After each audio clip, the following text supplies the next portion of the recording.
Hi, I'm Dr. Dubose, and today in this video, I want to share with you my personal transformation of how I went from an average psychiatrist to an entrepreneur with a thriving, profitable private practice with multiple streams of income.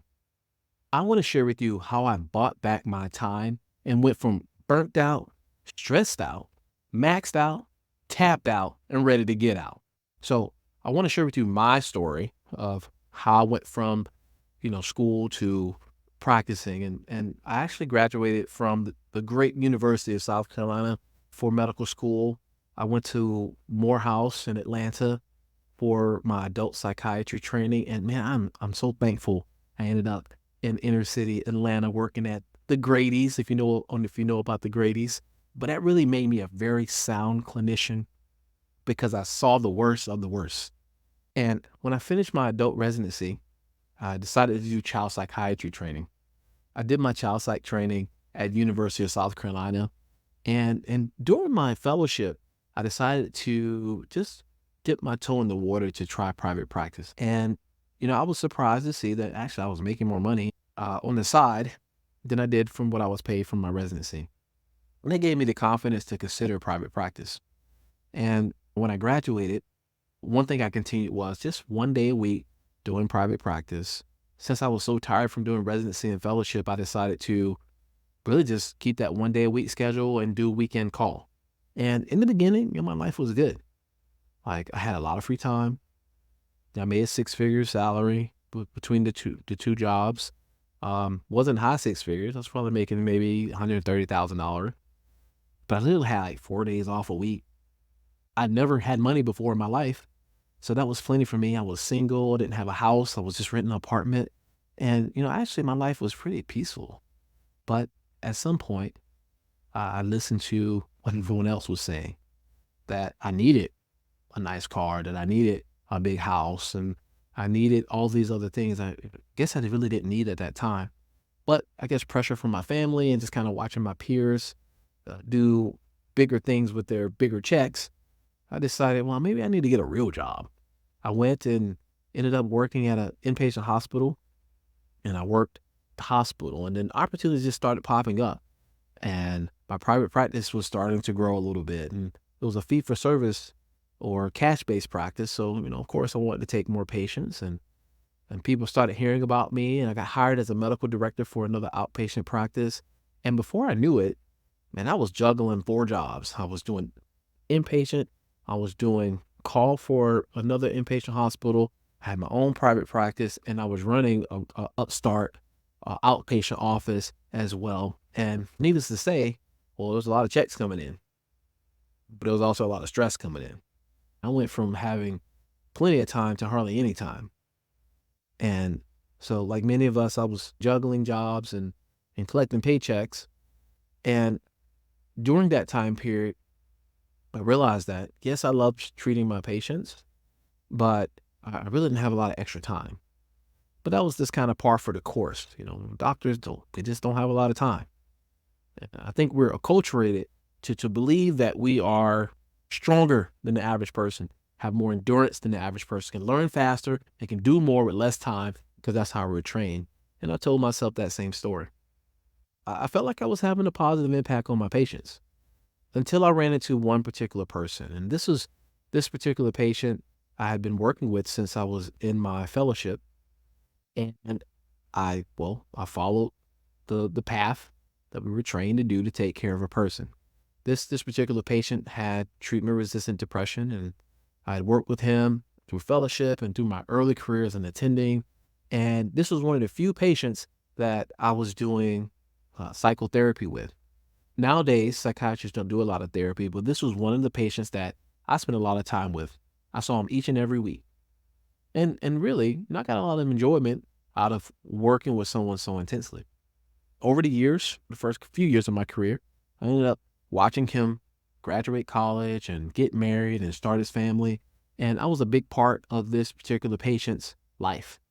In the meantime, I'm still juggling jobs and working with everyone else, but this person was probably my closest patient because I saw him so much. And I followed the exact treatment algorithms that that we're all taught to manage someone's depression. And we tried medicines and we tried medicines, and he always would do just well enough to keep him out of the hospital and keep him functional. But there came a point in his life where the depression was too much for his family, and his wife decided to separate from him. That was really the straw that broke the camel's back in that particular scenario. This particular patient ended up crashing and getting more and more depressed. And I did what a psychiatrist does. I did my best to take care of him. And I was busy, but I made time to make sure that I was able to do therapy with him, intensify his therapy and change his medications and try augmentation strategies. And over about 6 weeks, we really struggled through a very severe depressive episode. I did what I could to help. I even did couples therapy to try to help the marriage reconcile. And just wasn't making any headway in the marriage or in resolving his depression. So we were this close to going into the hospital, and I made a medication change for him. And we ended up putting him on a combination of Prozac and Zyprexa. I think it's Symbyax is the medication I added for him. And he came back to my office a couple weeks later, and he was like, "Doc, that last medication change was something different. Like, I can tell I'm starting to feel better." And he told me, like, "I have to go out of town. I'd like to see you back in about 3 weeks, but I think we're finally on the right track for helping my depression." So I was like, "Yes, finally." Since I'm so close with him, I gave him some dap, gave him a hug. I said, "All right, I'll see you in 3 weeks. Call me if you need me." I was excited, and he walked out of my office, and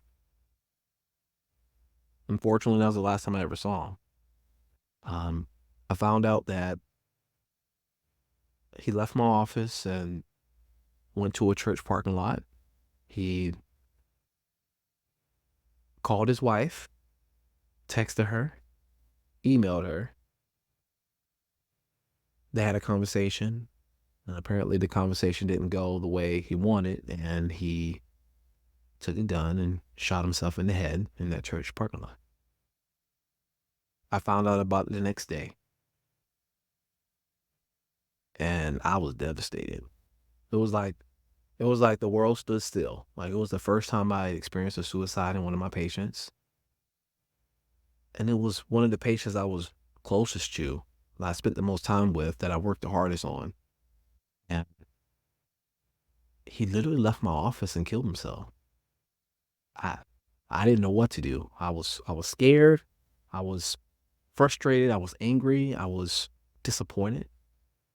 Like, I knew I had let him down. I let his wife down, his 1-year-old baby down, his family down, and it was just heartbreaking to me to know that just a couple weeks earlier I was there with him and his wife, and I was holding his baby, and now he was no more. This event really just shook me to my core, to the point that I was ready to walk away from everything.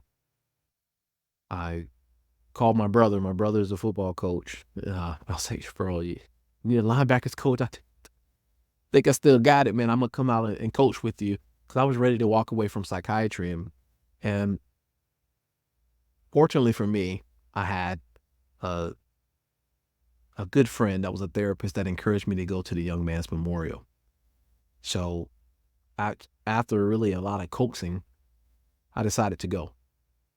As soon as I got there, really my plan was, I was like, "All right, I'm gonna go to this memorial. I really don't want to go because I was afraid that I would be blamed for his death." And in my mind's eye, I would get in there and the family would, you know, throw trash at me and slap me in my face and hand me a lawsuit. So my plan was to go into the memorial, pay my respects, and shoot the deuces and get out of there. I ended up walking in with the plan to blend in, but I definitely stood out. I was the biggest person in there, the tallest person in there. His family was pretty short, and I was the only black guy there. So as soon as I walked into the memorial, his mom saw me from across the room. She walked directly through the crowd. My heart was beating through my chest, and instead of smacking me in my face, she grabbed me by both my hands, and she said, "Dr. DuBose, don't worry. I know the things that you told my son to try to inspire him. We don't blame you. But my son just lost his battle with depression. And she said, Doc, I do have one request for you though. And I was like, "Just anything, whatever you ask." She was like, please promise me that you'll do your best to not let this happen to someone else's son, to someone else's husband, to someone else's father. And I don't remember what else she said in that conversation. I don't remember much else from that day, but I remember that moment. And for me, that was a spark. It was a aha. I need to do something different with my career. I was spread too thin. No one could get the best of me because I had too much going on. My family couldn't get the best of me. Shoot, I couldn't get the best of me. I didn't have time to take care of myself because I was taking care of too many people. And in that moment, I decided, why be average at a lot of different things when I can be great at one thing? And that moment made me decide to step out away from the way that I was working to build a career where I could be excellent at something. And for me, it was treating treatment-resistant depression because I took that mother's charge as a serious call to action for my life. And it was a way that I tried to heal. But in the process of fulfilling that mother's wish, I discovered the only way to truly do that and to have the biggest impact was to be an entrepreneur. From there, I decided to go all in on my private practice, but it took steps. So I want to share the steps that I took to transform from my everyday psychiatrist that had an impact, but not the greatest impact, that had resources, but not the greatest resources, and had ability, but not the greatest abilities. So once I realized I had to do something different with my career, I decided to make a bold step, but I just didn't know what that step was. And I started thinking like, man, it has to be a different way to take care of people. That what we typically do as psychiatrists doesn't always work for people. And unfortunately, there's just not a whole lot of innovation. We keep doing the same things, expecting different results. And you know what that definition is. It's insanity, right? Psychiatrists saying insanity. So at that time, I felt like, all right, I need to find something that may be an option for patients with depression. And through my research, I found out that thing would be TMS, or transcranial magnetic stimulation. It was interesting to me. It was evidence-based. It was FDA approved. It was covered by insurance, and yet no one was doing it. So I started calling around the community because there was one center that had it. And they said, man, we don't use our TMS chair. We use it as a coat rack. So I'm like, oh, okay, well, it must not work that well. But I kept reading the data and I said, man, maybe this does work. Maybe this is what I need to do. And I had no clue how to get started because I haven't been trained on business. I don't know anything about purchasing equipment for medical practice. So this part of the story I think is really important because this is where God stepped in. And I prayed to God and I was like, God, please help me take the right path for what you want me to do in my career. So a couple of days later, I was walking into my front office and this lady comes to my office, and keeping my office upstairs, there's no elevator. This lady walks into my office. She was carrying about 12 pizzas and she's like, hey, where's Dr. Scott's office? And I'm like, well, there's no Dr. Scott here. Dr. Scott's office is next door. I was like, ma'am, let me help you. Let me get these pieces. So I grabbed the pieces from my walker downstairs. We're walking outside, going to the other doctor's office. I'm assuming that she was a drug rep. And I was like, ma'am, well, what are you selling, Dr. Scott, today? She was like, well, you probably never heard of it, but I sell this thing called TMS. And I was like, no way. What are the chances? Because I was already searching for that online. I could not find any information on how to start the process of getting a TMS chair in my office. And right on my doorstep comes this rep to sell TMS. Well, needless to say, I saw that as a sign. And without having a practice, without having any space, without knowing what resources were needed, I decided to take the plunge and buy a TMS chair. And that was something that was an impulse buy.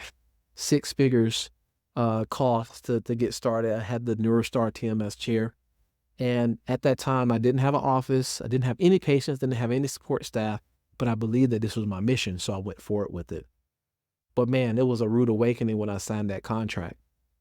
I realized, like, wait a minute, I just committed to buying this machine. I don't have anywhere place to put it. They can't even deliver it. And I'm responsible for that payment every month. And I realized, like, for me to make this work, I had to change. I needed some new abilities to be able to become the person that can do the things to make this dream come to reality. So when I got busy, honestly, I felt like if God really wanted me to do this, he'd make a way. So I kept working my regular job, trying to figure things out. And a week goes by, 2 weeks come by, and I'm thinking in my head, that payment's coming soon. And what am I going to do? Because I haven't even delivered the chair. I promise, is a true story. So in the building that my private practice was in the downstairs, there was a law office that had been in this building for well over 10 years. And they were a good tenant for the landlords. And just out of the blue, they brought in a letter of a notice to vacate to my partners who were the landlords. And once again, impulsively, I saw this as a sign. This was a sign that these people have been here over a decade. They're moving out. I need to take this space. It was way too much space for an upstart practice. Several rooms that needed full renovations. I didn't care. I knew this was the right thing to do. So I took on a lease. I took on the new machine. I had no employees, no vision of how to do it, but I knew there was going to be a way that could open the door up for me.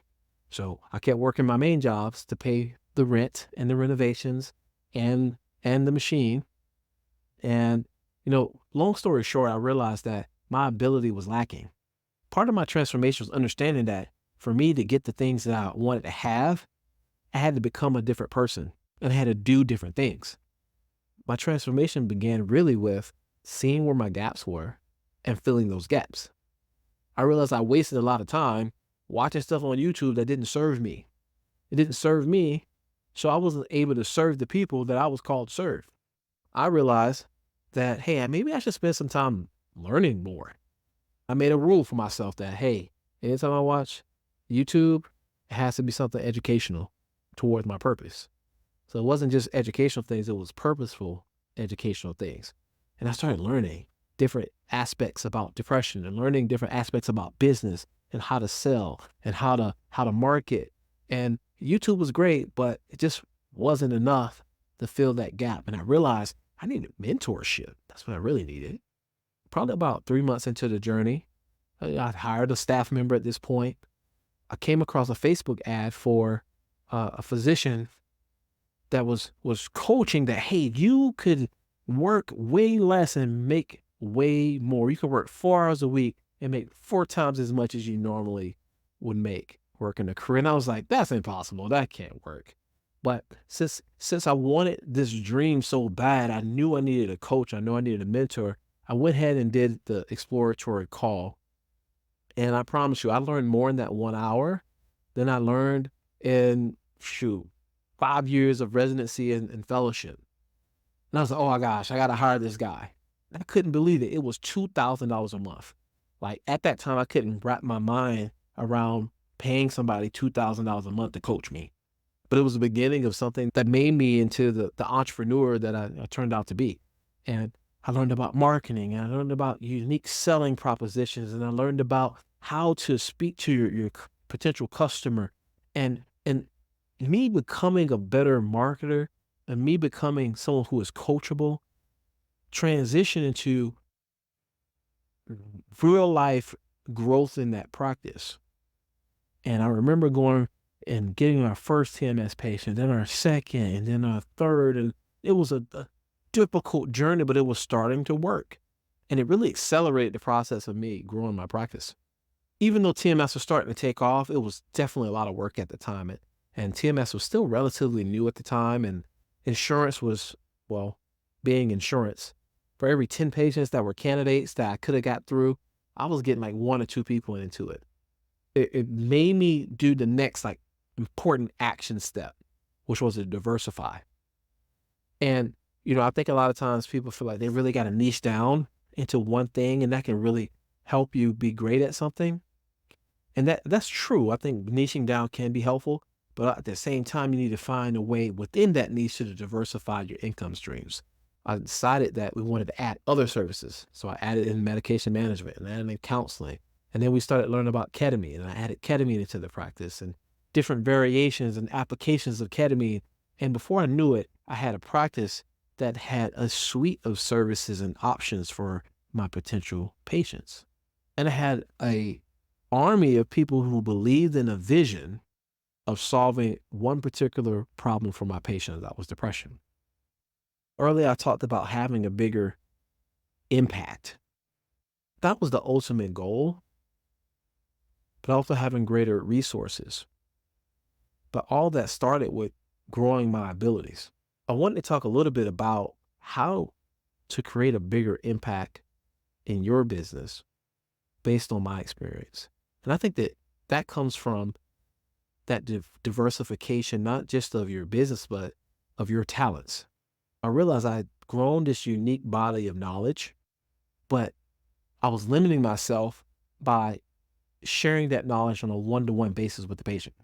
I was getting back into the same type of situation, even though I had gotten some freedom from my other jobs, because at this point in my career, after I grew the TMS practice and grew the ketamine practice because of my coaching and me growing in my expertise, I had found myself in a situation where I really just created a really expensive job. What I mean by that is, yes, I was in private practice and yes, I owned my practice and we eventually bought the building and things like, cause we were earning money, but I realized that the way I had my career constructed, I'd actually created myself another job, but it was expensive because I was paying staff and paying employees and paying for equipment, and I would make more and more money, but my overhead would keep going up, going up, going up. And I just couldn't figure it out for the first few years of the business. So I think the next transformation is understanding that as a physician or as a practitioner or a clinician, people came to pay me for three main reasons. One, they paid me for my unique knowledge set, my understanding of the medicines, my understanding of the disease process. They also were paying me for my authority to prescribe a medication, my authority to prescribe a innovative treatment. And third, they were paying me for the relationships, the ability to trust somebody, to tell them about their life experience so I could try to help them. And I had an aha moment. It was just like, oh, can't really sell my authority without seeing patients face to face. That eats up my most valuable asset, which is time. So I can't find a different way to do that right now. But I could find a way to package my knowledge and distribute it in different ways. That led to speaking and learning to speak professionally. It led to creating courses. It led to creating programs to teach the patients about things that was necessary for their recovery and several other things to package that knowledge into different things that can be monetized.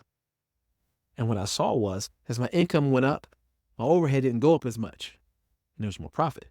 And to me, that was a big learning point that led me away from that burnout of seeing patients back to back to back. And I went from seeing 15, 20 patients a day to 2, 3 patients a day, making 3, 4 times the income. And I was able to finally get to a situation where I can actually take some time off. I can go work out. I could take my daughter to daycare in the mornings. I didn't have to be on call.